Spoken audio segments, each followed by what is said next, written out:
Que alegria, gente, estamos reunidos aqui em torno das Sagradas Letras, das Sagradas Escrituras, mais um domingo.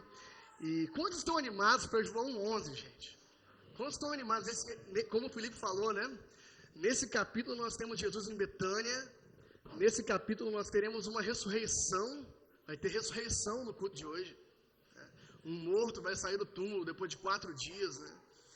É um baita de um capítulo. A gente chegou no momento aqui de clímax, né, do Evangelho de João. Um momento de...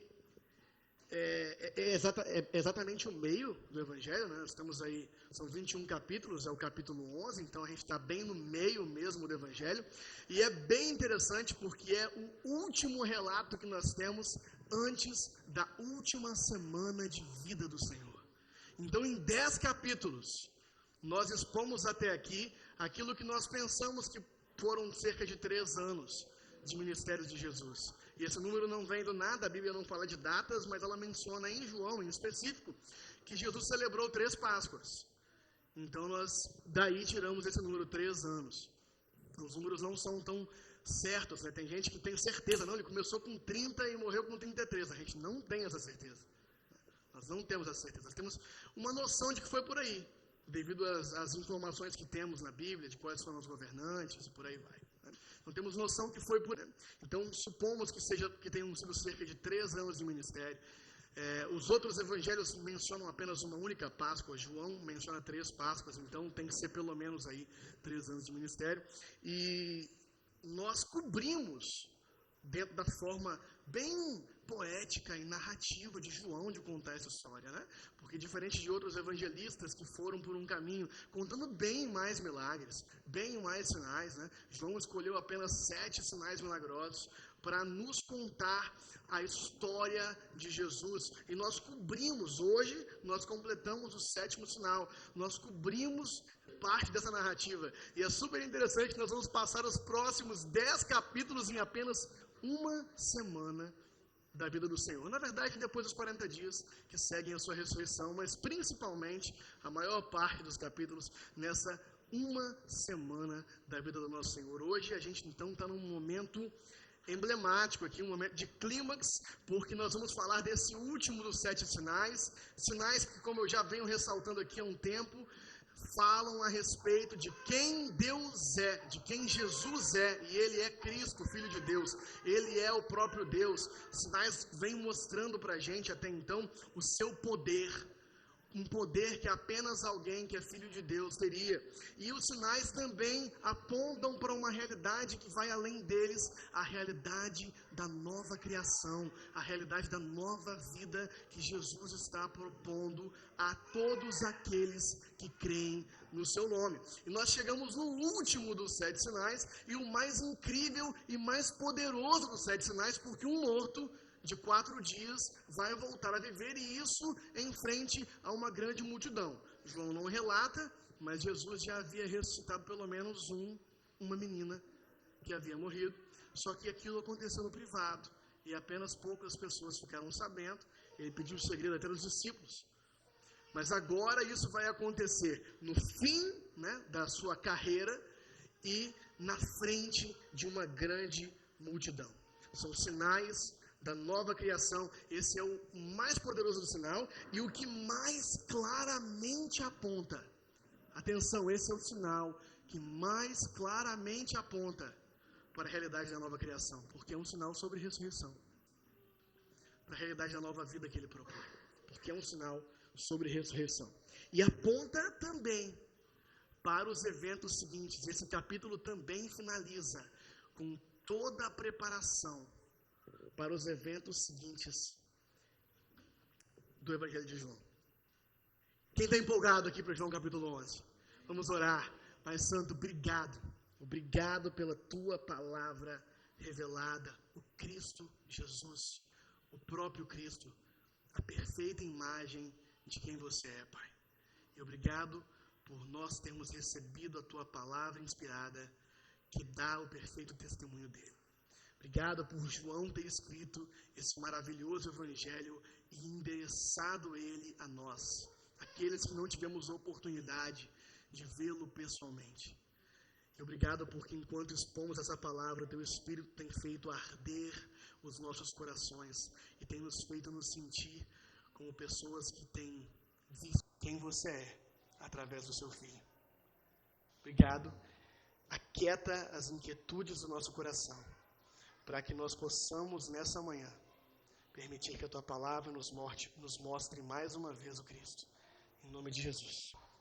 Amém. Vamos ler João 11, mas antes, enquanto você vai abrindo a sua Bíblia em João 11, a partir do versículo 1, uma revisão de onde paramos, né? Para aqueles que, por acaso, não lembram do que está em João 9 ou não estiveram aqui no domingo passado. Então, o clima na Judéia ficou tenso. Após o discurso do bom pastor, né, o clima ficou tenso. Jesus tinha acabado de dizer: eu e o Pai somos um. E os judeus pegaram em pedras para tacar pedras nele, para apedrejá-lo. E Jesus escapa ali das mãos deles e atravessa o Jordão e sai da Judéia. Então os discípulos estão em estado de tensão. Eles acabaram de quase ser apedrejados. Definitivamente não era isso que eles esperavam de um Messias. Mas ao mesmo tempo eles não conseguem negar que ele seja o Messias, porque quem mais faria esse tanto de coisa que ele está fazendo? Então, imagina que é nesse cenário que acontece isso que nós vamos ler aqui agora, João 1. Fique com a sua Bíblia aberta. Eu vou estar hoje usando a seguinte abordagem de exposição. Eu vou ler um pouco, falar um pouco, ler um pouco, falar um pouco, ler um pouco, falar um pouco, e nós vamos até o fim. Legal? João 1, a partir do verso 1. Um homem chamado Lázaro estava doente.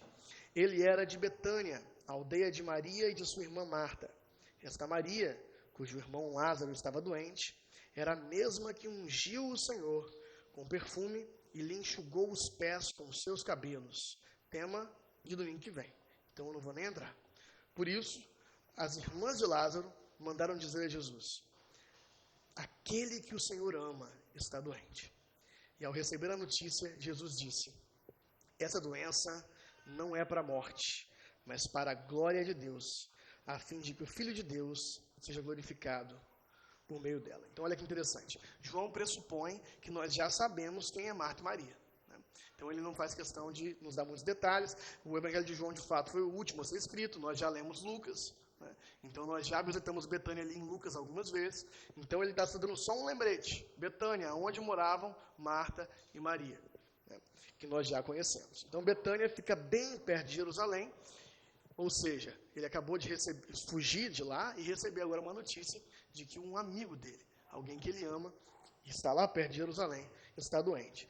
E a primeira resposta do mestre aqui para essa informação é: essa doença não é para a morte.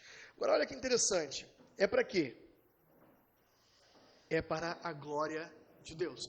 Esse comentário é muito parecido com o comentário que nós ouvimos de Jesus no domingo retrasado, ok? João, capítulo 9, a cura do cego de nascença. Quando os discípulos fazem aquela pergunta filosófica, com a qual lidamos aqui, inclusive, quero te incentivar, se essa questão do problema do mal é uma questão que te aflige, a exposição de João 9, especialmente no final. Os discípulos se aproximam de Jesus com aquela pergunta filosófica, né? Por que ele nasceu cego, um cego de nascença? Por que essa injustiça aconteceu? Ele nasceu cego de nascença. E Jesus responde. Eles perguntam se foi pelos pecados dele ou pelos pecados do Pai. Jesus responde: não foi para que a glória de Deus, foi para que as obras de Deus fossem feitas na vida dele. Então é muito parecido a resposta de Jesus a partir da doença de Lázaro. Ele ouve falar de um amigo querido, alguém que ele amava, que estava doente. E ele responde: não é para a morte. Ele sabia que ele ia morrer. Os discípulos devem ter ficado bem confusos. Mas é para a glória de Deus. Relembrando então, gente, o nosso comentário a respeito disso. Jesus está novamente nos mostrando aquilo que ele nos mostra ali em João 9, de que a criação caída e os problemas que nós temos na criação caída, como o sofrimento, em especial aqui as doenças, são uma oportunidade para a manifestação da glória de Deus, para que o amor de Deus se manifeste e possa ser visto em contraste com a morte que nós temos devido à queda. Então, perceba que novamente Jesus está apontando, vai acontecer uma morte aqui. E Deus permite a queda e a criação caída, como forma, como uma oportunidade para que nós possamos ver a sua glória. E agora, em contraste com a morte que nós escolhemos, nós possamos ver quem de fato ele é. Agora vamos continuar o texto. Agora Jesus amava Marta e a irmã dela, e também Lázaro. E quando soube que Lázaro estava doente, ainda se demorou 2 dias no lugar onde estava. Então perceba, foi intencional. Embora Jesus amava Lázaro, embora Jesus amasse Lázaro, ele não sai correndo ali para curá-lo. Ele intencionalmente se demora mais 2 dias naquele lugar, permitindo de fato que, como nós sabemos e vamos ver aqui em diante, Lázaro morra. João 11, a partir do 7. Depois disse aos seus discípulos: vamos outra vez para a Judéia. E os discípulos disseram: Mestre, ainda há pouco os judeus queriam apedrejá-lo, e o Senhor quer voltar para lá? Jesus respondeu: não é verdade que o dia tem 12 horas? Se alguém andar de dia, não tropeça, porque vê a luz deste mundo. Mas se andar de noite, tropeça, porque nele não há luz. E tendo dito isso, acrescentou: nosso amigo Lázaro adormeceu, mas vou para despertá-lo. Então os discípulos disseram: Senhor, se dorme, estará salvo. Jesus falava da morte de Lázaro, mas eles pensavam que tivesse falado do repouso do sono. Então Jesus lhes disse claramente: Lázaro morreu. Por causa de vocês, eu me alegro que eu estivesse lá, para que vocês possam crer. Mas vamos até ele. Então Tomé, chamado Dídimo, disse aos outros discípulos: vamos também nós para morrer com o mestre. Então, gente, nesse momento, fica claro aqui para a gente que os discípulos estavam pensando que o mestre tinha perdido o controle. Porque ele estava na Judéia. Quase foi morto, apedrejado pelos judeus. Aí ele fala que o amigo dele não iria morrer, que a doença não era para a morte, que era para a glória de Deus. E agora Jesus quer voltar para a Judéia, lugar onde querem matá-lo. E o amigo dele, que os discípulos haviam entendido talvez que não iria morrer, porque ele falou que a doença não era para a morte, morreu. E você percebe que o comportamento dos discípulos é de falta de confiança, a ponto de que eles questionam o mestre. Você tem certeza que você quer ir para a Judéia mesmo? Você não lembra que você acabou de ser apedrejado lá? É como se eles pensassem naquele momento que Jesus tivesse perdido controle. Eles têm a ousadia, então, de questionar Jesus. E Jesus, por sua vez, não está fazendo absolutamente nada do que ninguém queria que ele fizesse. Porque ele não foi curar Lázaro quando Marta e Maria queriam, e nem vai ficar na Galileia se protegendo e impedindo a sua morte, conforme os discípulos queriam. Eu quero lembrar vocês que, de fato, Jesus está indo para a sua morte. Poucos dias após essa viagem que ele fará a Betânia, em cerca de 2 ou 3 semanas, nós estimamos, ele estará morrendo. Mas sabe por que ele está tranquilo? Porque ele está fazendo a vontade do Pai. Então ele faz esse comentário bem interessante, de quem anda de dia não tropeça. Ele estava dentro daquilo que era a vontade do Pai. Ele estava seguindo a luz do mundo, que era ele mesmo ali. E estava dizendo para os discípulos: parem de se preocupar. Vocês estão me seguindo. Vocês estão seguindo a luz do mundo. Então ele sabia que Lázaro morreria com seu atraso. Ele sabia que as consequências dessa viagem à Judéia, de fato, culminariam na sua morte em poucos dias. E ele sabia que ambas as coisas não eram para a morte, mas eram para a glória de Deus. Quem anda na luz não tropeça.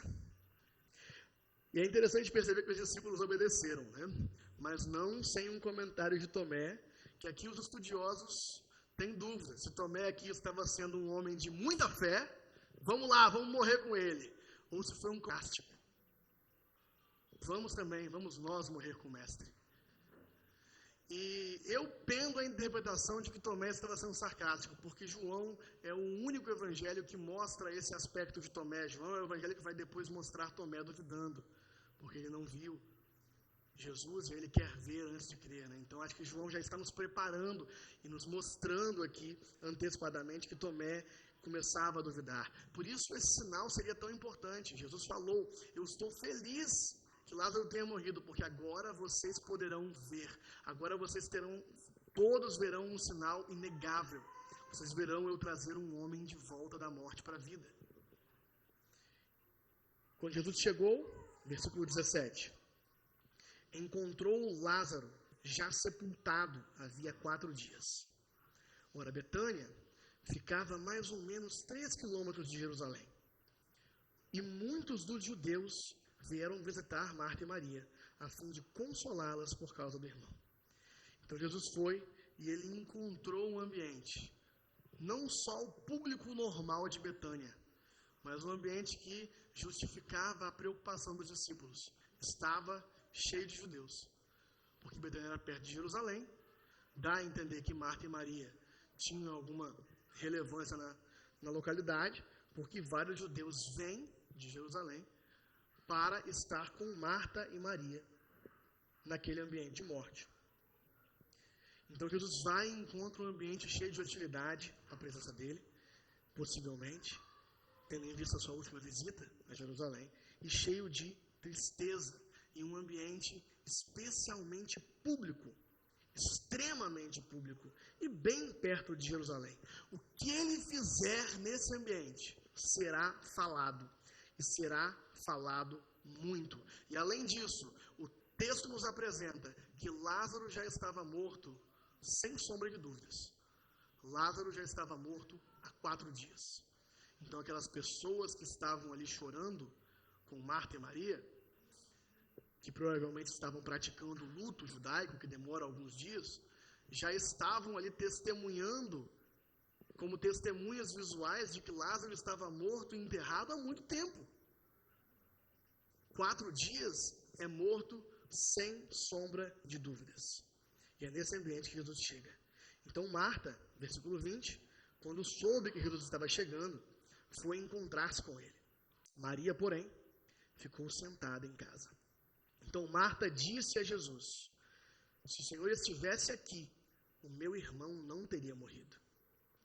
Mas também sei que mesmo agora, tudo o que o Senhor pedir a Deus, Ele concederá. Jesus disse a ela: o seu irmão há de ressurgir. Ao que Marta respondeu: eu sei que ele há de ressurgir na ressurreição, no último dia. Então Jesus declarou: eu sou a ressurreição e a vida. Quem crê em mim, ainda que viverá. E todo que vive em crê em mim, não morrerá eternamente. Você crê nisso? E Marta respondeu: sim, Senhor. Eu creio que o Senhor é o Cristo, o Filho de Deus, que devia vir ao mundo. Marta, então, mais ativa que Maria, já vai recebê-lo. E, gente, que demonstração de fé de Marta. Jesus tinha frustrado ela. Ele não foi quando ela chamou. Mas ao invés daquele comportamento meio duvidoso dos discípulos que nós acabamos de ver no versículo acima, Marta se apresenta com a certeza completa de que se Jesus tivesse vindo, ele poderia curá-lo. E ela ainda adiciona algo. Ela ainda fala: mas mesmo agora, eu sei que tudo que o Senhor pedir a Deus, Ele responderá. Não sei se ela esperava por uma ressurreição, mas definitivamente ela sabia que a vinda de Jesus significava algo. E ela cria nisso, talvez mais que os próprios discípulos. Marta e Maria não perderam a fé em Jesus. Só que a expectativa dela, estava no que Jesus poderia ter feito. E Jesus então fala com ela, seu irmão há de ressurgir. E Marta, então, ao responder a esse comentário de Jesus, dá uma aula de escola bíblica, para a maioria dos crentes que nós temos hoje em dia.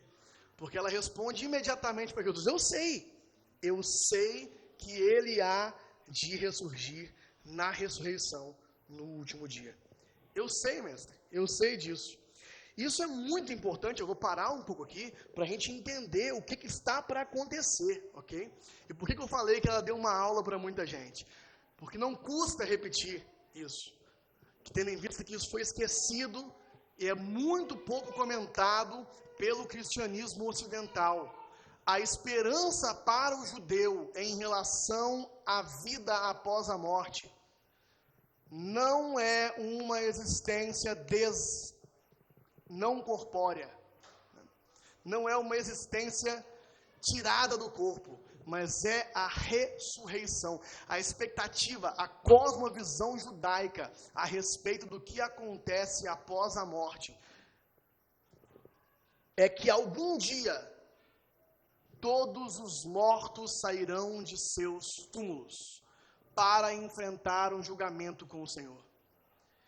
E os profetas já deixavam claro que alguns teriam a oportunidade de viver ressuscitados para sempre com o Senhor em um mundo restaurado. Essa é a expectativa do judeu. E a gente fala muito pouco disso. Essa também é a expectativa do cristão. E é muito importante que a gente reforce isso. É muito importante que a gente reforce isso, porque é isso que é o fim de jogo proposto. Uma existência corpórea, ressurreição. Não é ser uma alminha num plano elevado, idealizado. Não. É criação restaurada. E a ressurreição é uma proposta de pós-vida interessantíssima.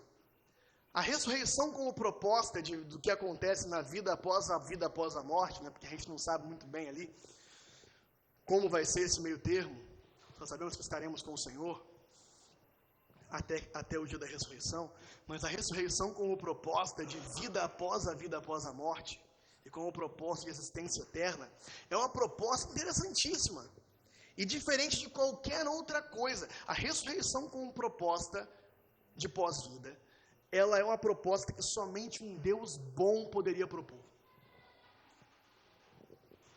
Porque não é sobre karma, ok? Então não é sobre morrermos e, dependendo de como nos comportamos, nascer numa outra existência, de novo como humanos, e morrermos de novo, e nascermos de novo, e morrermos de novo como humanos.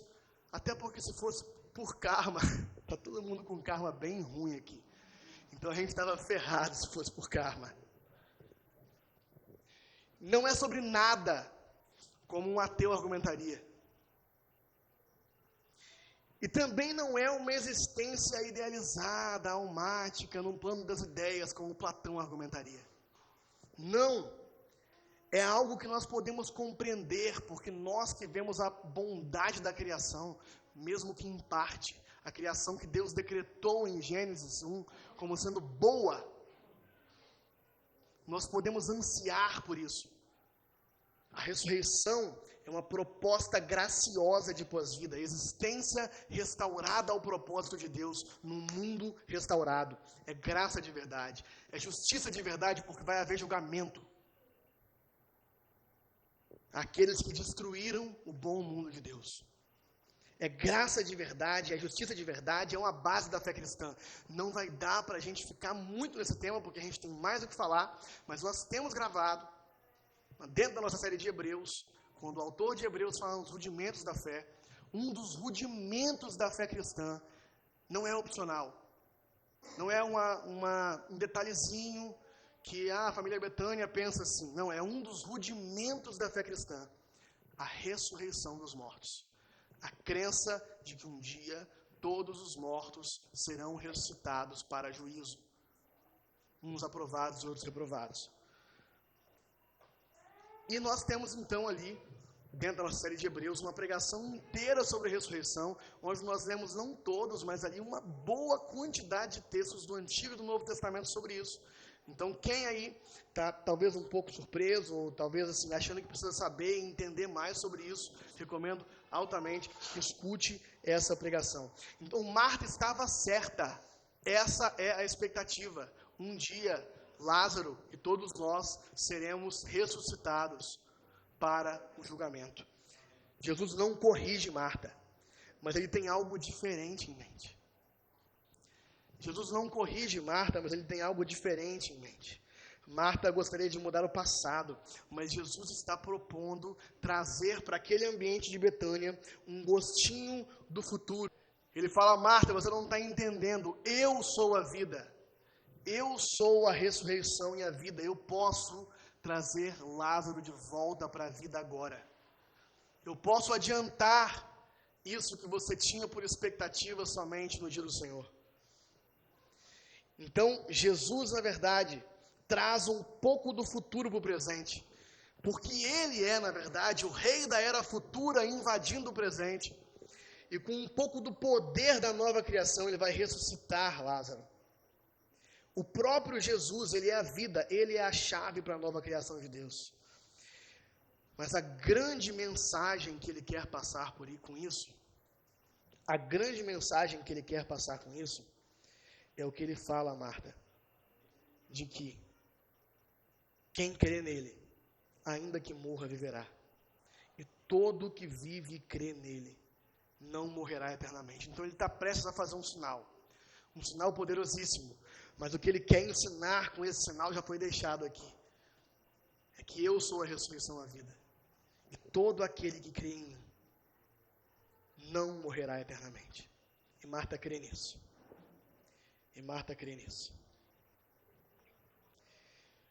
Depois de dizer isso, Marta foi então chamar Maria, a sua irmã. Versículo 28. E lhe disse em particular: o mestre chegou e está chamando você. Quando Maria ouviu isso, levantou-se depressa e foi até ele, pois Jesus ainda não tinha entrado na aldeia, mas permanecia onde Marta o havia encontrado. Os judeus que estavam com Maria em casa e a consolavam, vendo-a levantar-se depressa e sair, seguiram-na, pensando que ela ia ao túmulo para chorar. Jesus segue fora da aldeia. E agora não é só Maria que está vindo, mas um número de pessoas está vindo com ela para ver o que vai acontecer ali. Quando Maria chegou ao lugar onde Jesus estava, versículo 32, ao vê-lo, faz uma coisa que é típica de Maria, né? Se lança aos pés do mestre, dizendo a mesma coisa que Marta disse, mostrando que também tinha fé. Se o Senhor estivesse aqui, o meu irmão não teria morrido. E olha que interessante, gente. Quando Jesus viu que ela chorava, e que os judeus que a acompanhavam também choravam, agitou-se no espírito e se comoveu. E perguntou: onde vocês o puseram? E eles responderam: Senhor, venha ver. Jesus então chorou. Em algumas traduções, Jesus explodiu em lágrimas. Então os judeus disseram: vejam o quanto ele o amava. Mas alguns disseram: será que ele, que abriu os olhos ao cego, não podia fazer com que Lázaro não morresse? Então Marta sofre visivelmente, Maria sofre visivelmente, diferente de Marta, que estava ali um pouco mais fortona. Maria sofre visivelmente, Maria visivelmente nos pés do mestre. E os judeus com ela estão ali chorando, e Jesus, no meio daquele ambiente de sofrimento, ele contempla aquele sofrimento. E agora acontece aquilo que, ao meu ver, é um dos pontos mais impressionantes do Evangelho de João. Jesus chora. Deus chorou. Vocês conseguem perceber a relevância imensa disso? Há quem, ao ler esse texto, tente separar o lado humano e divino de Jesus. Mas não é nisso que cremos. Nós cremos justamente na impossibilidade de separar o Jesus homem do Jesus Deus. Essa heresia já foi derrotada em vários concílios. Não, o mistério da encarnação é que Jesus é verdadeiramente Deus e verdadeiramente homem. Ele é a imagem perfeita, a representação perfeita de quem Deus é. E olhar para esse texto com isso em mente nos impõe algo muito mais interessante, mesmerizante e digno de nota e único em toda a história da religião e da humanidade. Um Deus onipotente, onipresente e onisciente, que chora. E isso faz toda a diferença. Porque nós falamos sobre o problema do mal aqui. Sobre Deus permitir o sofrimento humano. Sofrimentos, ao nosso ver, injustificáveis. Sobre Deus permitir a queda e os seus efeitos por amor a nós, para nos resgatar da nossa escolha de viver sem Ele, nos mostrando o seu amor, nos permitindo experimentar essa dor que é por enquanto, para que nós possamos valorizar a alegria que será para sempre. Só que Ele não só permite isso.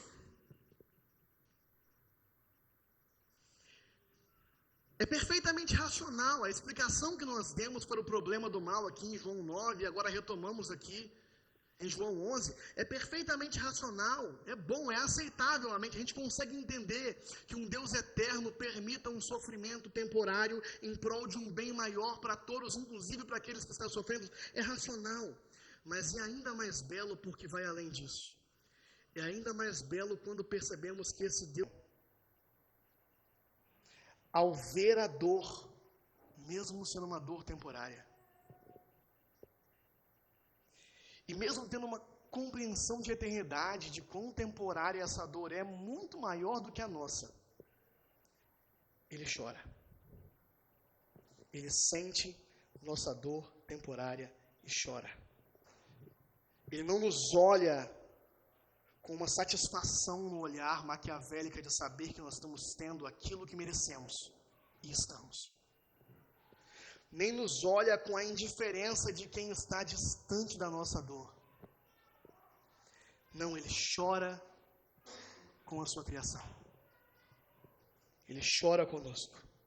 O Deus Criador chora. A palavra viva que João fala, que é por meio de quem todas as coisas foram criadas, e que até hoje, de acordo com Paulo, suporta toda a existência em sua firmeza, chora, explode em lágrimas, mesmo sabendo que vai ficar tudo bem no final.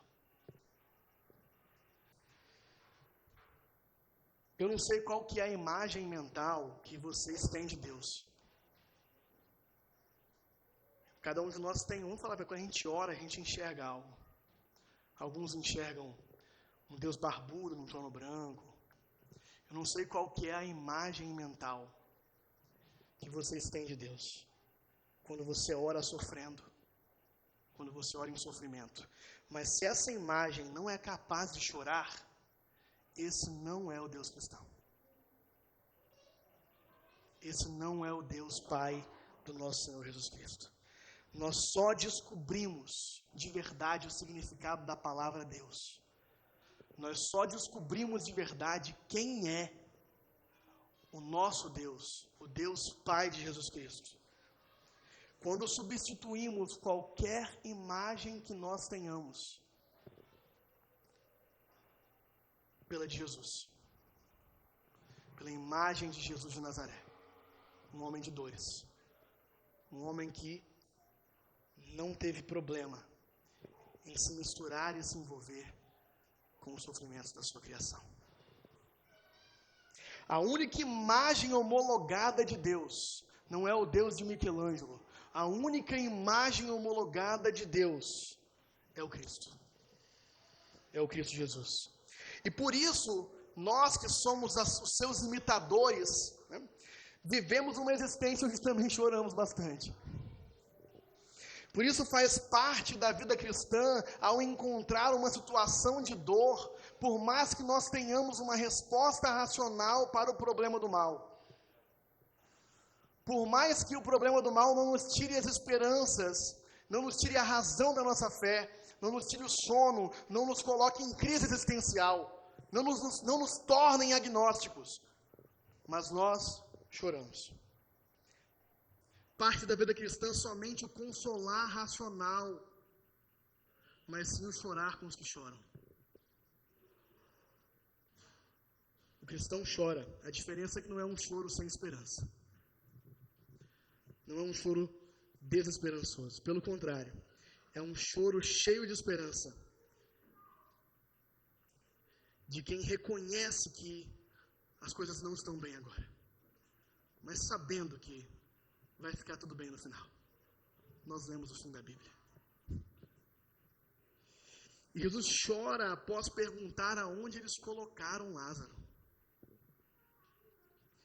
E é interessante perceber que daqui a poucos dias, Maria Madalena vai dizer em prantos para o próprio Jesus, sem saber que é ele, ao perceber que não o encontrou no seu túmulo. Jesus pergunta a Maria Madalena em João 20:13, mulher, por que você está chorando? E ela responde, porque levaram o meu Senhor e não sei onde o puseram. Então talvez nesse momento Jesus também estivesse vendo aquele sofrimento e já olhando à frente e vendo todo o sofrimento que a sua morte traria, aquelas mesmas mulheres, aqueles mesmos discípulos. E ele cai em prantos. E frente ao choro de Jesus, meus irmãos, houveram duas respostas, ali no versículo 36 e 37. Frente ao choro de Jesus, naquele momento, houveram duas respostas. Alguns dos judeus disseram, vejam o quanto ele o amava. Mas alguns outros disseram, será que ele que abriu os olhos ao cego, não podia fazer com que Lázaro não morresse? Frente ao choro de Jesus, há os que perceberam o quanto ele amava e há os que reclamaram que o Messias não fez as coisas do jeito que eles queriam. E o mesmo vai acontecer na morte dele. Haverá aqueles que, olhando para a cruz, saberão como ele os amava. E haverá aqueles que dirão, se é o Filho de Deus, por que não salva a ti mesmo? Porque não sai dessa cruz. Jesus então, versículo 38, agitando-se novamente em si mesmo, foi até o túmulo, que era uma gruta, em cuja entrada tinham colocado uma pedra. Então Jesus ordenou, tirem a pedra. Marta, irmã do falecido, disse a Jesus, Senhor, já cheira mal, porque está morto há 4 dias. Jesus respondeu, eu não disse a você que se cresce, veria a glória de Deus? Então tiraram a pedra. E Jesus, levantando os olhos para o céu, disse, Pai, graças te dou porque me ouviste.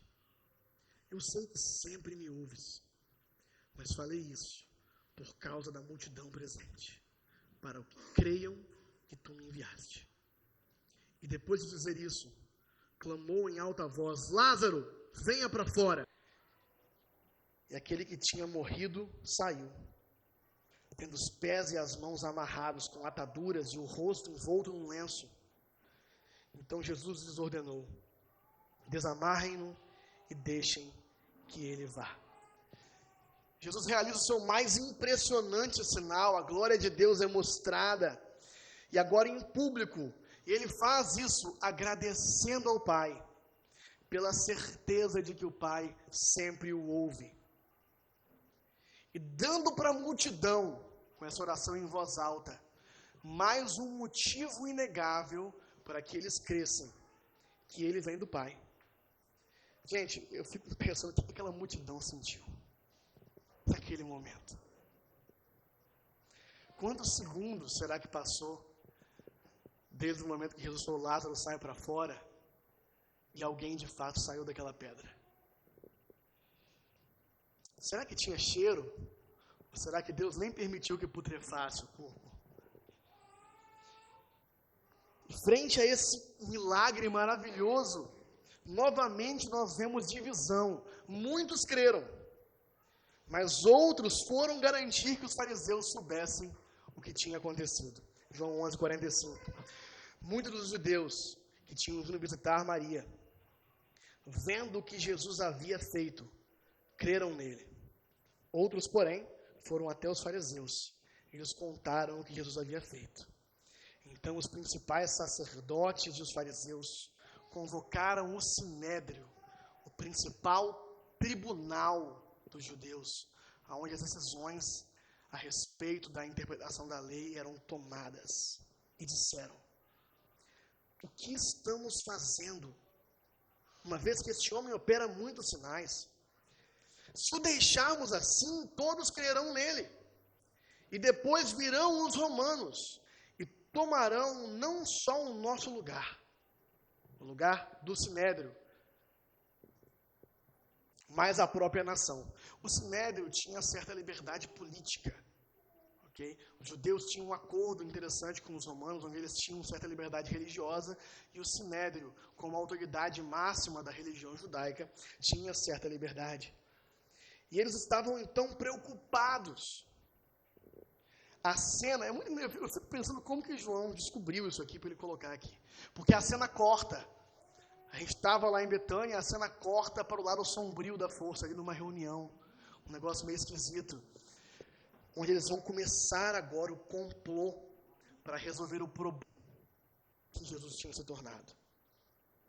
E o resultado dessa reunião vai gerar a morte de Jesus. E essa é a primeira vez que em todos os 4 evangelhos o termo romanos é usado.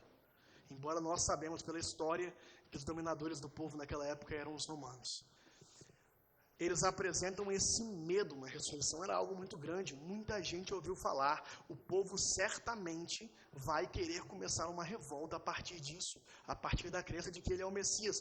Como historicamente temos registrado que houveram várias revoltas messiânicas naquelas épocas contra Roma. E o sinédrio medo, já que eles não criam em Jesus, de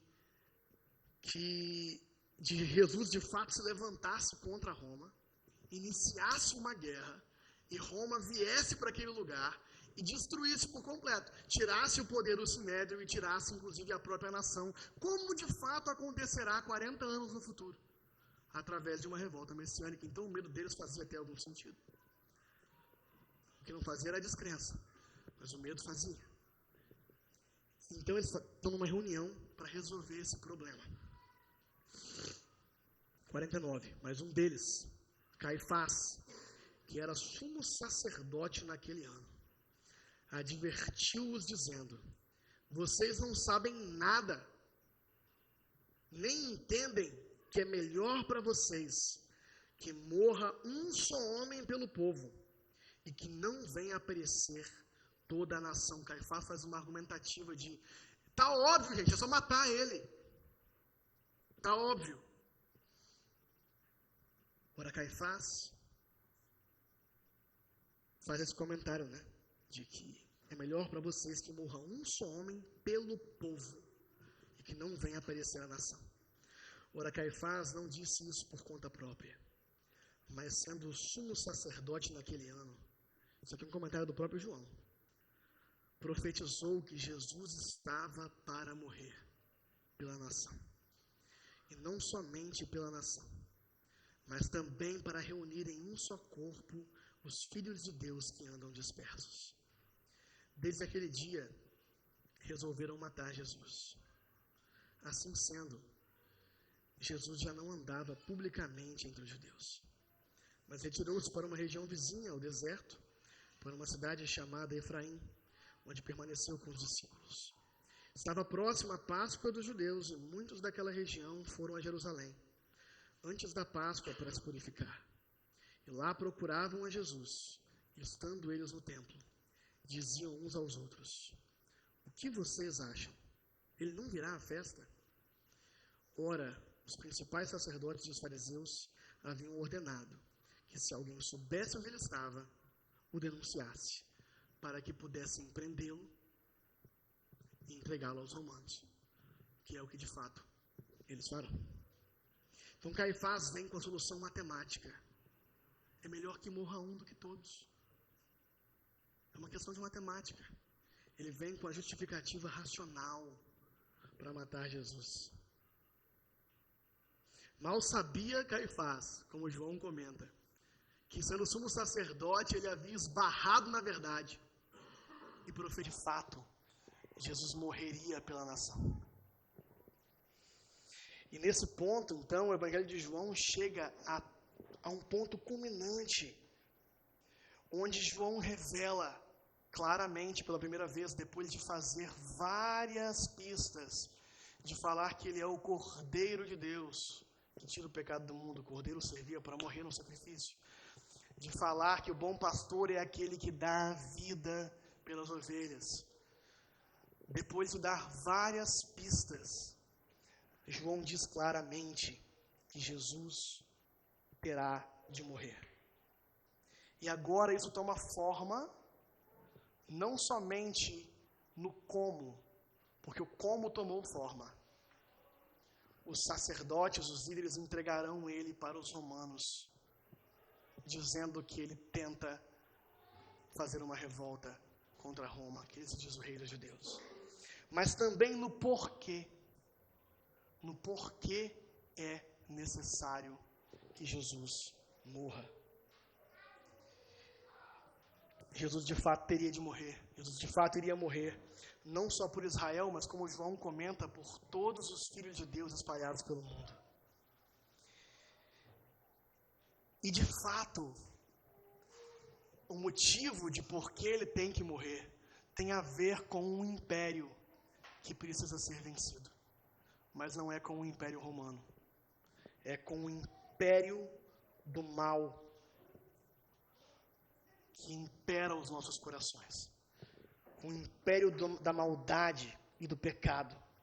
E ele não iria vencer por meio da violência a partir de uma revolta coletiva que levaria a uma guerra com Roma. Não, ele ia vencer o império da maldade, do mal e da morte a partir do seu amor abnegado, a partir da obra da cruz, que é a completa negação do mal. Jesus subverte o império do mal, não pela violência, mas recebendo voluntariamente em seu corpo toda a violência que o império do mal tem para oferecer, todo o ódio dos homens a tudo que é bom e ao próprio Deus. Ele seria, naquela Páscoa, o cordeiro imolado pelo sacerdote, que leva sobre si a morte que vem do nosso pecado. E esse sinal que nós vemos hoje fala sobre ressurreição no seu aspecto natural ali imediato, porque Lázaro voltou à vida, mas Lázaro morreu de novo. Na verdade, como todos os outros sinais, esse sinal aponta para a ressurreição que realmente importa. Aponta para o fato de que nós estamos em estado de morte, em pecado, desconectados de Deus, odiadores de Deus, inimigos de Deus, que rejeitam a verdadeira vida. E assim como Lázaro, estamos todos mortos. Mas assim como Lázaro, ele não nos abandonou nos nossos túmulos. Ele nos chama de volta para a vida, mas a nova vida que Jesus oferece, e vendo a Nicodemos, a mulher samaritana e a todos aqueles que ouviram, em todas as diversas ilustrações que ele usou no Evangelho de João até agora, a nova vida, essa vida de completa conexão com o Pai, essa vida de ausência de carência, essa vida que ele chama de vida abundante que ele oferece, ela é oferecida a partir da sua morte em nosso lugar. Ela é oferecida a partir da sua disposição de tomar sobre si a nossa morte como um cordeiro inocente. Ou como disse o cantor, ele morreu a nossa morte para nos dar a sua vida. Ele se tornou homem, ele se identificou com nossas dores e doenças, ele se identificou com o nosso choro e sofrimento, e ele nos representou na cruz em morrer a morte que era nossa por direito. Para que agora, na medida que nós nos identificamos com ele em sua morte, nós possamos viver a sua vida. Para que agora, na medida que nós olhamos para a cruz e nos identificamos com ele em sua morte, e é isso que fazemos no batismo. Na medida que nós olhamos para a cruz e entendemos que essa morte era nossa, que isso é a nossa natureza pecaminosa que deve morrer, é o nosso ego, o nosso egoísmo, a nossa cegueira. Na medida que nós nos identificamos com ele na sua morte, percebemos que aquela era a nossa cruz, nós podemos participar com ele da sua morte, para também participar com ele da sua ressurreição, para participar com ele da sua vida, a ressurreição que ele merecia por ser justo. Então ele não nos abandona na nossa cegueira, nem na nossa fome, nem na nossa sede, nem na nossa paralisia, nem na nossa morte. Ele morre a nossa morte, nos mostrando que a vida de verdade é ele. É a conexão com o Pai através dele. É a oferta de vida do Pai através dele. Ele é a ressurreição e a vida. Ele é a vida que nós rejeitamos no jardim e agora está sendo ofertada novamente no madeiro. Nada adiantaria sermos ressuscitados como Lázaro para continuar uma existência de pecado. Pelo contrário, seríamos condenados no dia do juízo. Porque continuaríamos no aspecto mais importante, que é o aspecto mais invisível, homens mortos, odiadores de Deus. Mas na cruz, ele morre a nossa morte. Ele abre nossos olhos para ver o Pai, porque ele que é a luz do mundo, essa luz nunca brilhou tão forte em toda a história da humanidade quanto ela brilhou na cruz. E ele abre nossos olhos cegos, ele vence o mal, expondo, como Paulo fala, o império e a força do mal ao vitupério, à vergonha pública, entregando-se completamente na cruz. Ele derrota a morte e nos fornece o alimento que precisamos para a vida, a sua carne e o seu sangue. A Páscoa está chegando. No próximo capítulo faltam apenas 6 dias para a Páscoa. A Páscoa está chegando. E Caifás, como sumo sacerdote, sem querer, escolheu o Cordeiro Pascal. O Cordeiro inocente que morre e que através do seu sangue uma aliança com Deus é feita, como foi feita no Egito. E através do seu sangue somos libertos. Assim como o povo de Israel, na Páscoa original, firmou uma aliança com Deus através da morte de um cordeiro e foi liberto da morte e da escravidão no Egito. Nessa Páscoa, a Páscoa mais importante de todas, a Páscoa da plenitude dos tempos, uma nova aliança com Deus será celebrada através do sacrifício do Cordeiro de Deus. E não só Israel, mas toda a criação será liberta da escravidão definitiva. Será liberta da escravidão à morte e ao pecado. Para uma nova vida. E é isso que nós celebramos todo dia do Senhor. Vamos terminar essa exposição em agradecimento. Queria orar. Senhor Jesus, muito obrigado, porque o Senhor não nos abandonou em nossos túmulos. Muito obrigado, porque o Senhor não deixou que os nossos corpos mortos putrefassem e que o fedor se tornasse insuportável. Muito obrigado, porque o Senhor não nos abandonou a nossa cegueira a uma existência onde nós não percebemos quão maus somos. E continuamos a andar por aí, desapegados, sozinhos, nos agarrando a todo tipo de esperança terrena e temporária e inútil. Não, o Senhor se manifestou na plenitude dos tempos como o Cordeiro de Deus que tira o pecado do mundo. Para que nós pudéssemos ressuscitar contigo para viver a sua vida. Muito obrigado pela proposta maravilhosa de vida que o Senhor Jesus representa. Muito obrigado. Porque não fosse essa revelação na cruz, nós ainda estaríamos vivendo uma vida que quer significado, vazia, autocentrada, sozinhos em meio a companhias. Mas agora, graças a Cristo Jesus, nós estamos selados e a vida da ressurreição tem ganhado cada vez mais espaço em nós. Até o dia em que encontraremos com o Senhor. Nos leve até esse dia, Jesus. Que essa vida que o Senhor propõe ganhe cada vez mais e mais e mais espaço em nós. Em nome de Jesus. Amém.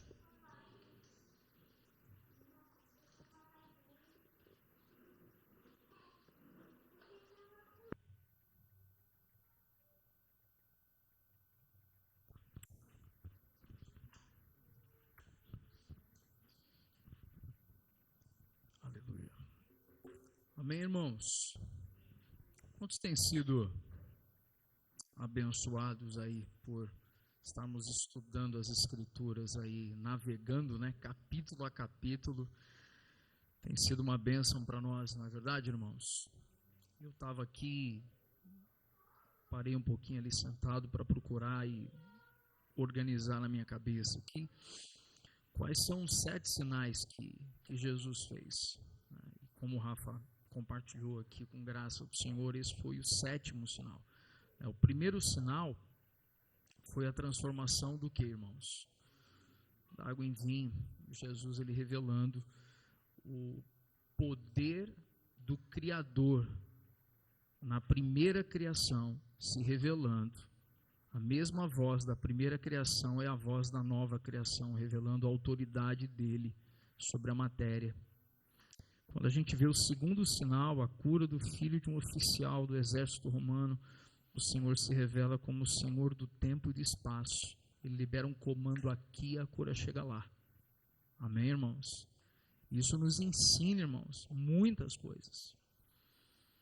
Isso nos ensina a confiar num Deus que, quando a gente às vezes ora, né, dizendo assim, Senhor, eu trago à existência as coisas que não existem. Quem traz à existência as coisas, irmãos, é o Cristo. Amém, irmãos? É Ele que transforma a matéria. É Ele que opera no tempo.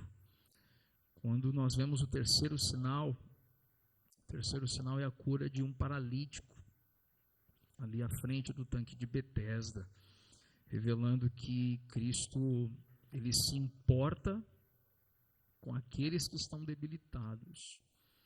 E ele tira os enfermos do seu estado.